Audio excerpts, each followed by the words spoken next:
Hello friends, അപ്പോൾ നമ്മളിന്ന് ഉണ്ടാക്കാൻ പോണതാണ് കൂണ് കറി. അപ്പോൾ നമുക്ക് പറമ്പിൽ നിന്ന് ഇച്ചിരി അരിക്കൂണില്ലേ, അരിക്കൂൺ കിട്ടിയേ.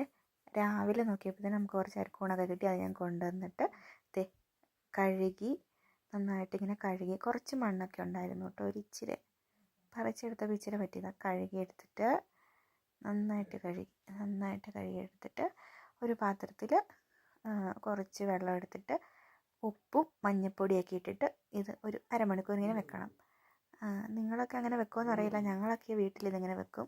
കാരണം നമ്മളിങ്ങനെ പറമ്പിൽ നിന്നൊക്കെ പറിച്ചില്ല, അപ്പോൾ എന്തെങ്കിലും വിഷമൊക്കെ ഉണ്ടെങ്കിൽ അത് പോകാൻ വേണ്ടിയാണ്.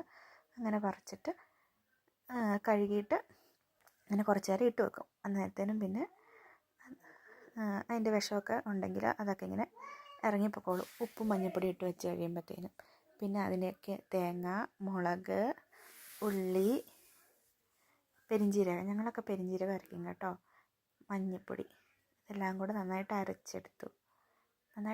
അരച്ചില്ല, ഒതുക്കിയെടുത്ത് അരകല്ലേൽ.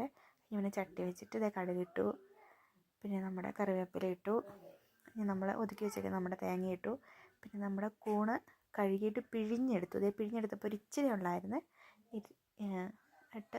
ഇട്ടിട്ട് പിന്നെ ഞാൻ ഉപ്പ് ചേർത്തില്ല കേട്ടോ. നമ്മൾ ഉപ്പിലിട്ട് വെച്ചത് കൊണ്ട് ഉപ്പ് പിന്നെ കറി വെച്ചപ്പോഴത്തേനും ചേർത്തില്ല. അതിന് കൂണിന് ഉപ്പ് പിടിക്കും പെട്ടെന്ന്. പിന്നെ വെള്ളം ഒഴിച്ചിട്ട് പിന്നെ മൂടി വെച്ച് വേവിച്ച് പിന്നെ നമ്മുടെ കൂണ് കറി റെഡിയായി.